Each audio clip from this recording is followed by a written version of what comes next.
اشرح لی صدری ویسر لی امری واحلل عقدۃ من لسانی یفقہوا قولی اللہم صلی علی محمد وعلی آل محمد کما صلیت علی ابراہیم وعلی آل ابراہیم انک حمید مجید آمین یا رب العالمین۔ یہ جو دو آیات میں نے آپ کے سامنے تلاوت کی ہیں یہ سورہ بقرہ کی آیت نمبر 122 اور 123 ہے۔ آپ کو یہ آیتیں ذرا جانی پہچانی لگی ہوں گی، کیونکہ جہاں سے بنی اسرائیل پر اللہ تعالیٰ نے اپنی چارج شیٹ پڑھ کر سنانی شروع کی تھی، پہلی آیات دونوں یہاں سے شروع کی تھی، اور قرآن کی خوبصورتی دیکھیں کہ جہاں سے بات شروع کی ہے آخر پہ اینڈ بھی وہاں پر کیا جا رہا ہے۔ ایک تو ہم تھوڑا سا یہ دیکھیں گے کہ یہ کیوں ایسے ہے، یہ دونوں بریکٹوں کے درمیان سارے ان کے جرائم جو اللہ تعالیٰ نے بند کر کے ہمیں دکھا دیے کہ وہ کیا کیا جرم کرتے رہے ہیں۔ ایک چیز تو یہ ہے۔ دوسرا، میں جو دنیا کی جو انتظامات ہیں اللہ کی، جس طریقے سے اللہ تعالیٰ آمد کو حوالے کرتے ہیں لوگوں کے، اس کا کیا کانسیپٹ ہے وہ تھوڑا سا ایکسپلین کر کے تو پھر میں بنی اسرائیل پہ آؤں گا کہ ان کے ساتھ کیا ہوا اور کیسے ہوا۔ اس کے اندر دو تین باتیں سمجھ لیجئے۔ دیکھیں، اللہ نے اس کائنات کو پیدا کیا ہے، اور اس کو پیدا کرنے کے بعد ظاہرہ انسان کو پیدا کیا اس میں، اور انسان کو عقل دی اور اس کو اپنا خلیفہ بنایا۔ یہ تو اللہ نے پہلے ہی بتا دیا، پیچھے ہم پڑھ چکے ہیں اس کو۔ خلیفہ کا کام کیا ہوتا ہے؟ خلیفہ نائب ہوتا ہے، جو فوجی حضرات ہیں وہ سمجھتے ہوں گے کہ 2 ایسی ہوتا ہے کہ سی او کی انسٹرکشن جو آتی ہیں اس کے اوپر اس نے عمل کرانا ہوتا ہے۔ تو اللہ رب العزت کی ذات نے جب انسان کو پیدا کیا تو اس کے لیے اللہ نے ایک اصول بنایا اس کائنات کے اندر اپنا پیغام پہنچانے کا یا اپنی ہدایت کو پہنچانے کا، کہ تم نے زندگی کس طریقے سے گزارنی ہے۔ اس کے لیے اللہ تعالیٰ نے ایک اپنا نظام بنایا، اور وہ نظام کیا تھا کہ تمام انسانوں پر وحی کرنے کی بجائے اللہ رب العزت کی ذات نے اپنا ایک رسول، ایک نمائندہ مقرر کیا جس کی طرف وحی کی جاتی تھی۔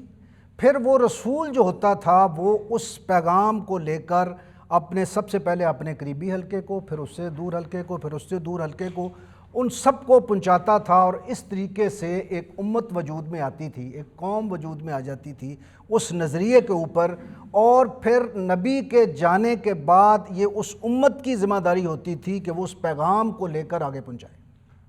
اس کو پیغام کو لے کر دنیا تک پہنچائے۔ یہ اللہ نے ایک طریقہ رکھا ہوا اپنا۔ آپ دیکھیں آدم علیہ السلام سے لے کر آپ صلی اللہ علیہ وسلم تک آپ دیکھیں یہی طریقہ کار چلا آ رہا ہے کہ وہ اپنی قوم کو ایڈریس کرتے تھے، جو ان میں چینج ہو جاتے تھے وہ اس کے ساتھی بن جاتے تھے، اور پھر وہ جب نبی اس دنیا سے چلا جاتا تھا یا رسول اس دنیا سے چلا جاتا تھا تو اس کے بعد پھر جو ہے وہ اس کی قوم جو تھی اس کی ذمہ داری ہوتی تھی،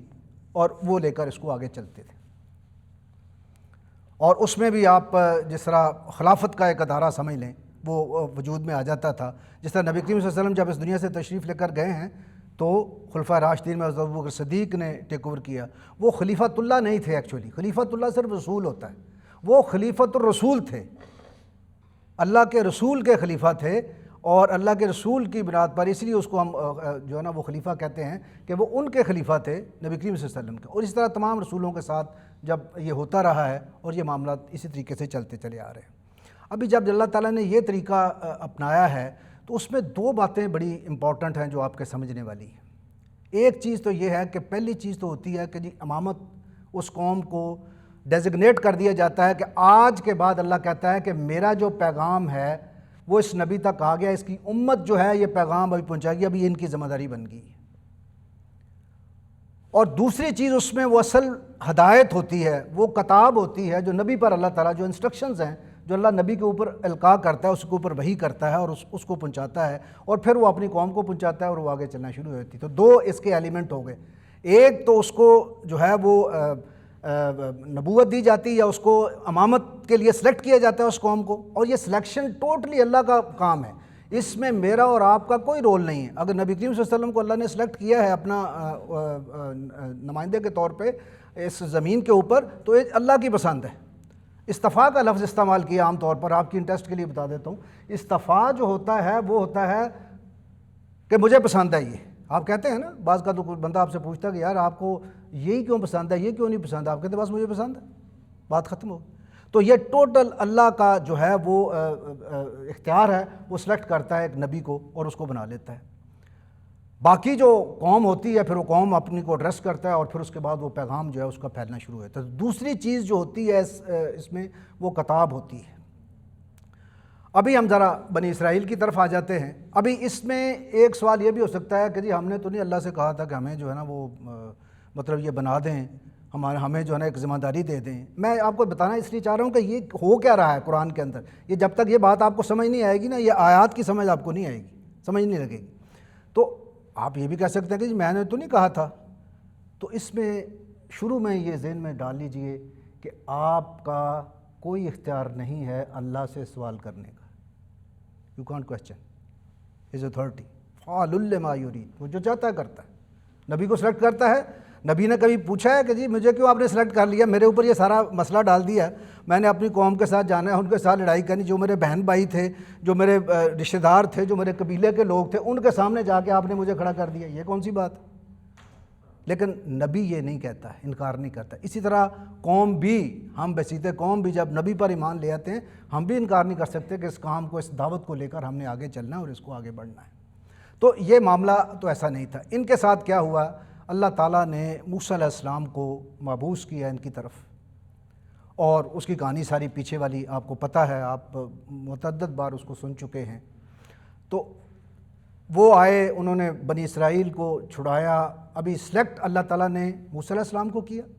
اور ساتھ بنی اسرائیل کو سلیکٹ کر لیا کہ ابھی آپ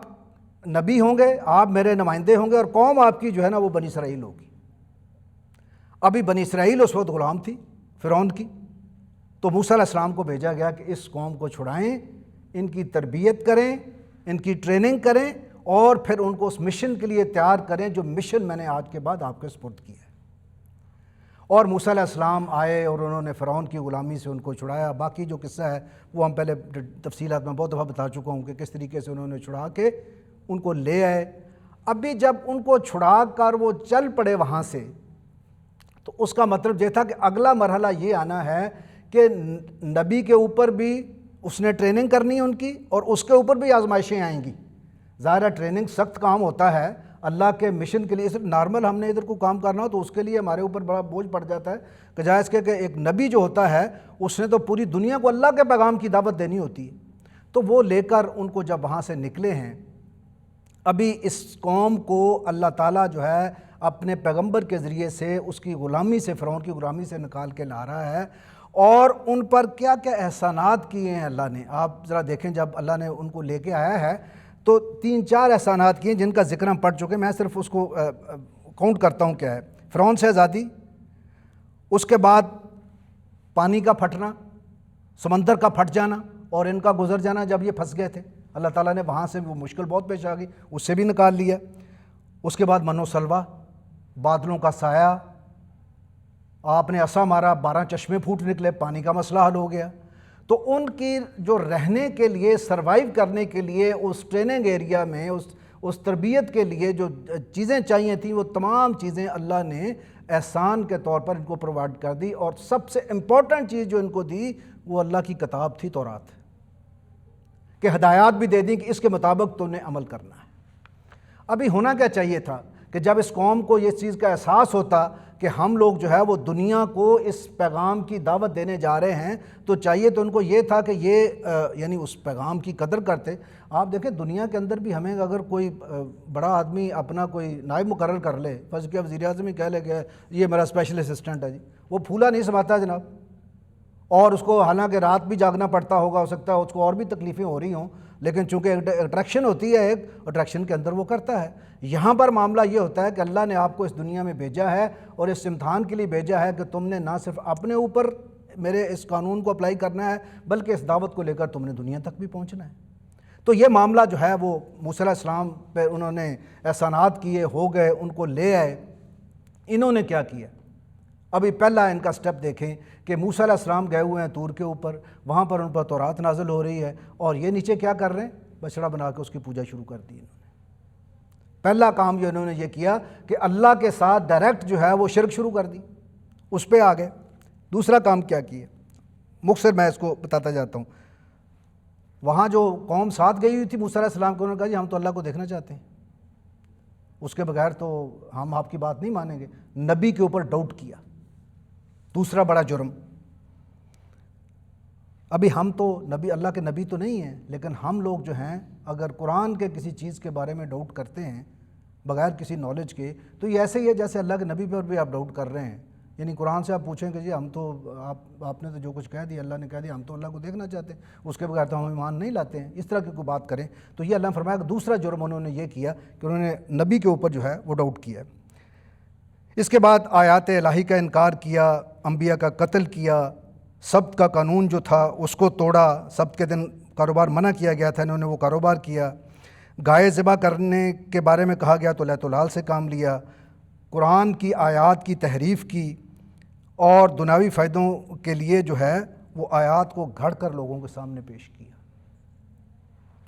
یہ سارے معاملات جو جس قوم کو اللہ نے اس لیے بنایا تھا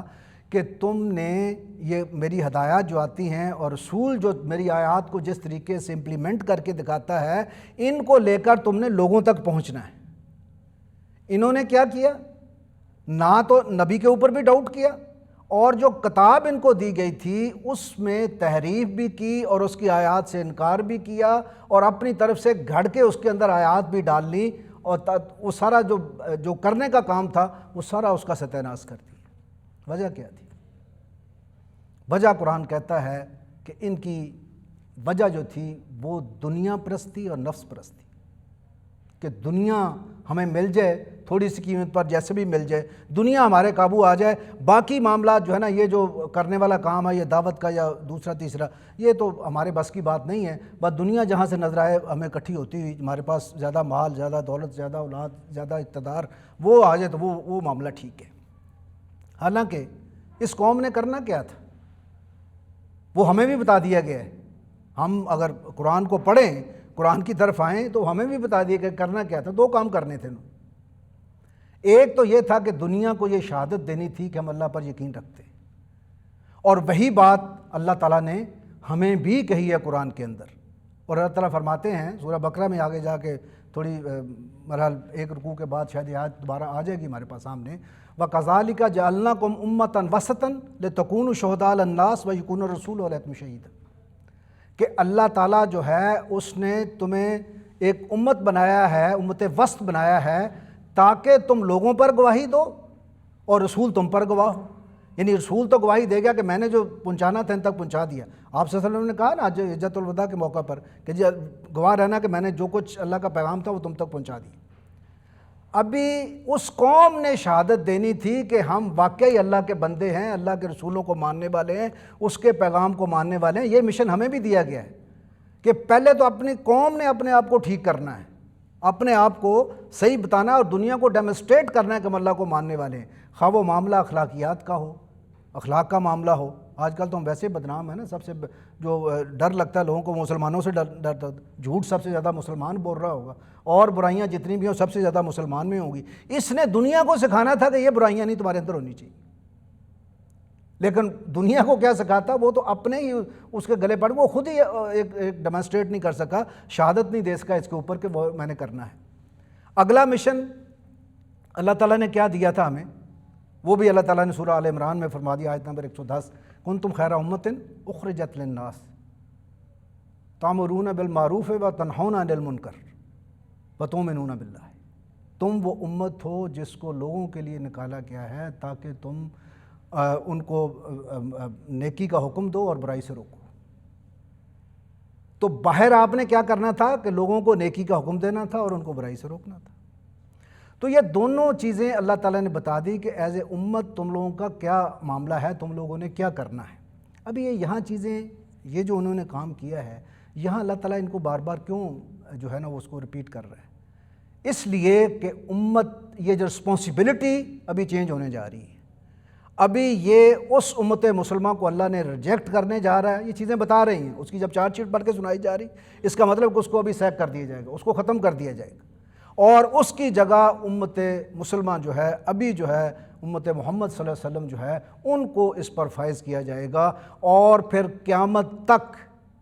یہی امت ہے جس نے اللہ کا پیغام لے کر دوسروں تک پہنچنا ہے۔ آپ دیکھیں جب تک امامت ان کے پاس رہی ہے، تمام نبی جو ہے بنی اسرائیل سے آتے رہے، یعقوب علیہ السلام سے شروع ہو جائیں،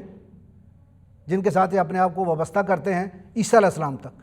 تمام نبی، اللہ نبی کس لیے بھیج رہا تھا؟ اللہ نبی اس لیے بھیج رہا تھا کہ امامت تمہارے پاس ہے، تم سدھر جاؤ، امامت تمہارے پاس ہے۔ ہر نبی آتا تھا، ان کو آ کے بتاتا تھا کہ تم نے کیا غلط کیا ہے، اس کو ٹھیک کرو، تم نے تورات کے اندر جو تبدیلیاں کی ہیں اس کو ٹھیک کرو، کتاب کو ٹھیک کرو، اپنی ذمہ داریوں کو سمجھو، آگے بڑھو۔ لیکن کسی نبی کو یہ قتل کرتے رہے۔ یحییٰ علیہ السلام کو قتل کیا انہوں نے، زکریا علیہ السلام کو قتل کیا، عیسیٰ علیہ السلام کو اپنے خیال میں انہوں نے قتل کیا، اور اور ان کی بعض کو تو انکار کر دیا، اور بعض کو بھاگ کر، الیاس علیہ السلام کو بھاگ کر جان چھڑانی پڑی، ان سے بچانی پڑی۔ تو یہ کام بھی یہ کرتے رہے، یعنی امامت جن کی وجہ سے ان کو مل رہی تھی، انبیاء کا آنا اس چیز کی نشانی تھی کہ امامت ان کے پاس رہنی دنیا کی، ان کو بھی یہ قتل کرتے رہے، ان کے بارے میں بھی ان کا رویہ یہ رہا۔ اور جب عیسیٰ علیہ السلام پر آ کر انہوں نے ان کو بھی مارنے کی کوشش کی، تو پھر اللہ رب العزت کی ذات نے اگلا پیغمبر جو ہے بنی اسماعیل سے بھیج دیا، اگلا پیغمبر بنی اسماعیل سے بھیج دیا۔ حضور صلی اللہ علیہ وسلم کا نبی بننا، ان کو باقی چیزیں چبھتی تھیں لیکن سب سے زیادہ یہ چیز چبھتی تھی۔ اچھا، اس چیز نے ان کے اندر کیا چیز پیدا کر دی تھی؟ نسلی تعصب اور تفاخر، یعنی بجائے اس کے ہونا تو یہ چاہیے تھا کہ ان لوگوں کو یہ سمجھ آتی کہ یار یہ ہم جو غلط کام کر رہے ہیں، جس ذمہ داری کے لیے اللہ تعالیٰ نے ہمیں ایک امت بنایا ہے اور ہمیں یہ پیغام کو لے کر آگے چلنا ہے، نبیوں کے ساتھ ہمارا سلوک نہیں ہونا چاہیے۔ الٹا انہوں نے یہ سوچنا شروع کر دیا کہ اللہ شاید مجبور ہے، اس نے ہمیں سلیکٹ کیا ہے، اور ابھی پیغمبر ہماری نسل سے آتے رہیں گے، اور قبلہ جو ہے نا ہمیشہ بیت المقدس ہی رہے گا، کبھی قبلہ چینج نہیں ہوگا، اور ہمارے سے باہر کبھی جا نہیں سکتی۔ اور پھر نبی کریم صلی اللہ علیہ وسلم تشریف لائے، اور اس وقت ان کے جو علماء تھے ان کو یہ بالکل پتہ چل گیا تھا کہ ابھی جو ہے اللہ تعالیٰ کا غضب ہم پر ٹوٹ رہا ہے، اور اللہ تعالیٰ ہم سے ناراض ہو گیا ہے، اور ابھی یہ امامت ہمارے ہاتھ سے جا رہی ہے۔ اور یہی وجہ ہے کہ آگے آپ دیکھیں گے کہ کچھ آیات آگے چل کے جب دوسرا پارہ شروع ہوگا تو اس کے بعد جو ہے قبلہ چینج کا جو ہے نا حکم آ جائے گا۔ قبلہ چینج کا مطلب یہ ہے کہ یہودیوں سے یہ ذمہ داری لے کر اللہ تعالیٰ نے ابھی ذمہ داری امت مسلمہ کے جو ہے وہ سپرد کر دی ہے۔ تو شروع کہاں سے کیا تھا؟ ان کو کہا تھا کہ اللہ سے ڈرو، اس دن سے ڈرو جب کوئی نہ بدلہ وصول کیا جائے گا اور نہ تمہیں کوئی شفاعت جو ہے نا وہ سفارش ہے وہ فائدہ دے گی، اس دن سے ڈرو۔ شروع یہاں سے کیا تھا، اس کے بعد ان کی چارج شیٹ پڑھ کے سنائی ہے، پھر اللہ نے یہیں پر آ کر کلوز کر دی ہے کہ یہ آخری موقع ہے تمہارے پاس کہ تم اس چیز کو چھوڑ دو اور بچ جاؤ، اور ابھی جو نئے نبی آئے ہیں ان کی امت میں شامل ہو جاؤ، تاکہ یہ ذمہ داری جو تم پوری نہیں کر سکے ہو، ابھی یہ امت پر ذمہ داری ہے، اگر تم اس امت میں شامل ہو جاؤ گے پھر بھی تمہاری بچت کا چانس ہے، پھر بھی اللہ تعالیٰ شاید تمہیں آخرت میں معاف کر دے اور تم جو ہیں۔ لیکن اس کے باوجود بھی آپ دیکھیں 2-3 کے سوا کوئی ان میں سے مسلمان دین کی طرف نہیں آیا ہے۔ یہودیوں ایسی قوم تھی، نسلی تفاخر ان کے اندر کوٹ کوٹ کر بھرا ہوا تھا، اور پھر یہاں تو دنیا پرستی بھی ان کی جا رہی تھی، کیونکہ نفس پرستی میں اتنے مبتلا تھے کہ ایک روپے دہلا بھی نہیں چھوڑنا چاہتے۔ آج بھی ہم مثال دیتے ہیں کہ یہ یہودی ہے یار، جو زیادہ کنجوس آدمی ہو، پیسہ نہ خرچ کرتا ہو، ہم کہتے ہیں یہودی ہے۔ تو یہ ایک ضرب المثل بن گئی ہوئی تھی ان کی کہ اپنی جو ہے وہ مفادات پر یہ ضرب نہیں پڑنے دیتے ہیں۔ تو آپ دیکھیں اللہ رب العزت کی ذات نے سٹارٹ بھی وہیں سے کیا ہے اس قوم کے لیے، اور پھر اینڈ بھی انہی آیات پہ کیا ہے، اور اس کے بعد جو ذکر ہے وہ ابراہیم علیہ السلام کا ذکر شروع ہو رہا ہے۔ اللہ تعالیٰ فرماتے ہیں کہ یعنی تمہیں جو امتحان دیا گیا تھا، جو تمہیں بات بتائی گئی تھی، اس امتحان میں تم ٹوٹلی فیل ہو گئے، اور تمہارے اندر توبہ کرنے والی بھی کوئی بات نظر نہیں آ رہی۔ 2 چیزیں ہیں، ایک تو یہ ہے کہ امتحان میں فیل ہو جائے۔ آدم علیہ السلام بھی ہوئے تھے، اس سے پہلے آدم علیہ السلام کا قصہ ہے، آدم علیہ السلام بھی فیل ہوئے لیکن معافی مانگی، ربنا ظلمنا انفسنا وان لم تغفر لنا وترحمنا لنکونن من الخاسرین، دعا مانگی اللہ سے، اللہ نے معاف کر دی۔ انہوں نے یہ معافی مانگنے کی بھی، بلکہ یہ تو کہتے تھے جبریل ہمارا بہت بڑا دشمن ہے، یہ تو کرتا ہی ہمارے ساتھ بڑی زیادتی ہے، انہوں نے فیل بھی ہوئے، معافی بھی نہیں مانگی۔ اس کے بعد ابراہیم علیہ السلام کا قصہ ہے، ابراہیم علیہ السلام کیا ہوئے؟ کامیاب ہوئے۔ نمونہ بتایا جا رہا ہے کہ اگر کسی بھی امت نے کامیاب ہونا ہے تو اس کو امتحانوں سے اسی طرح گزرنا پڑے گا جس طرح ابراہیم علیہ السلام گزر رہے، اسی طرح کی کامیابی چاہیے ہوگی جس طرح ابراہیم علیہ السلام کی گئی۔ گھر سے نکالے گئے، آگ میں پھینکے گئے، بچے کو ذبح کرنا پڑا، بچے کو ایک صحرا میں چھوڑنا پڑا، یعنی ایسا امتحان لیا گیا کہ میرا خیال ہے کسی اور میں فرمایا کہ یہ راستہ جو ہے یہ اتنا آسان راستہ نہیں ہے، یہ ذمہ داری میں نے آپ کو دی ہے، ابھی آپ کو اس پر جو ہے نا وہ پورا اترنا ہے۔ اسی لیے سورہ حج میں اللہ تعالیٰ فرماتے ہیں وَجَاهِدُوا فِي اللَّهِ حَقَّ جِهَادِهِ، اللہ کے راستے میں ایسے جد و جہد کرو جیسا کرنے کا حق ہے۔ هُوَ اجْتَبَاكُمْ، میں نے تمہیں سلیکٹ کیا ہے، یو آر اے سلیکٹڈ لاٹ، آپ ایسے نہیں ہیں، میں نے آپ کو سلیکٹ کیا ہے۔ اور اجتباء جو ہوتا ہے، اجتباء میں بڑی خوبصورت اس کی عربی میں اگر آپ اس کو دیکھیں، اجتباء کا مطلب ہوتا ہے کہ جس بندے کو سلیکٹ کیا جا رہا ہے اس کو خود بھی اپنی صلاحیتوں کا پتہ نہیں۔ بعض کا ہوتا ہے نا، بندہ انٹرویو دینے کے لیے جاتا ہے اور جو انٹرویور ہوتا ہے وہ پوچھتا ہے، اس سے کوئی سوال پوچھتا ہے، اس کو تو کچھ بھی نہیں آ رہا ہوتا، وہ ایسے ہی چلا گیا ہوتا ہے، لیکن جنرل گپ شپ میں 2-4 اور سوال ایسے پوچھتا ہے اور دیکھتا ہے اور کہتا ہے کہ میں نے آپ کو سلیکٹ کر لی۔ وہ کہتا ہے مجھے تو آتا ہی کچھ نہیں، آپ نے مجھے کس لیے سلیکٹ کر لی؟ وہ کہتا ہے آپ کو اپنی صلاحیت نظر نہیں آ رہی، مجھے آپ کی صلاحیت نظر آ رہی، I know how to use you. اللہ نے جو وَاجْتَبَاكُمْ کہا ہے نا، اس کا مطلب ہی یہی ہے کہ میں نے تمہیں سلیکٹ کیا ہے اور میں جانتا ہوں کہ تم یہ کام کر سکتے ہو۔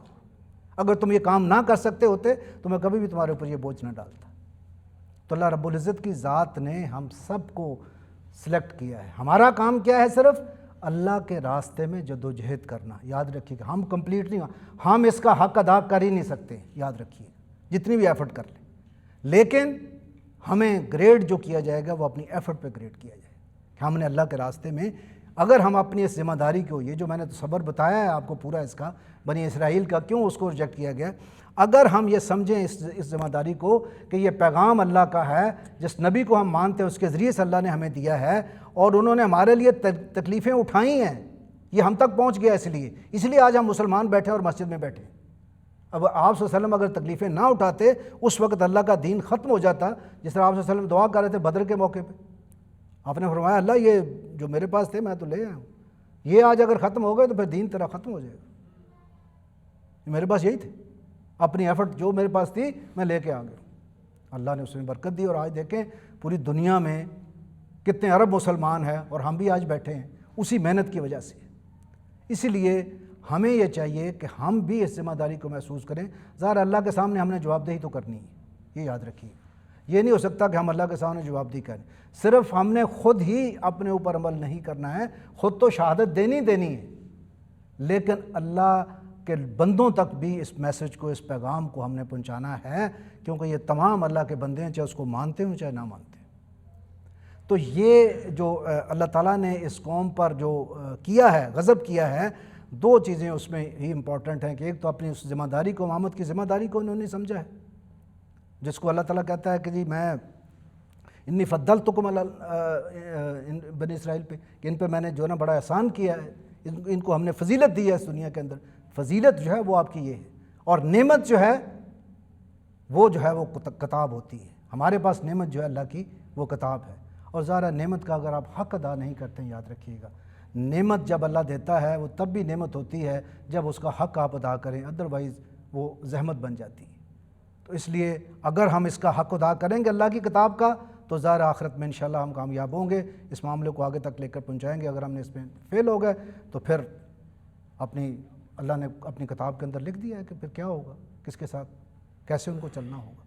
تو اللہ تعالیٰ سے دعا کرتے رہنا چاہیے کہ اللہ تعالیٰ ہمیں ان چیزوں کی سمجھ نصیب فرمائے۔ یہ جو کانسیپٹ آپ سمجھ لیں گے تو آپ کو یہ پورا جو بنی اسرائیل کا جو چیزیں ہیں یہ آپ کو یاد آ جائیں گی۔ دنیا پرستی سے ہم نے بچنا ہے، نفس پرستی سے بچنا ہے، اور جو ایک